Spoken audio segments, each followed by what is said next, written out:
அன்பானவர்களே, ஆண்டவர் இயேசு கிறிஸ்துவின் நாமத்தினாலே உங்களை வாழ்த்துகிறேன். இந்த நாளில் எங்கள் கிராமத்தில் ஒரு சம்பவத்தை நான் கவனித்தேன். ஒரு மேய்ப்பன் தன் ஆடுகளை நடத்திட்டு போனார். அதில் ஒரு ஆடு ஒரு புதரில் சிக்கிக்கிச்சு.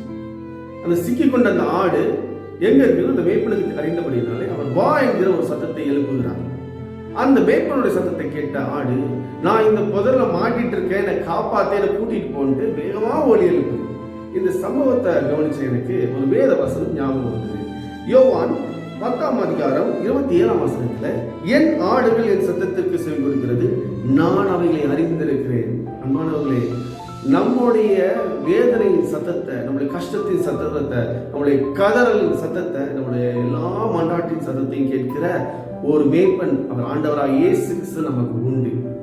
அவர் நம்மை அறிந்திருக்கிறார். அன்பானவர்களே, நாம் அவருடைய சத்தத்திற்கு, அவருடைய வேத வசனத்திற்கு கீழ்ப்படிவோமானால் நிச்சயமாகவே அவர் நம்மை அமர்ந்து புல்வெளியிலே நடத்த வல்லவராயிருக்கிறார்.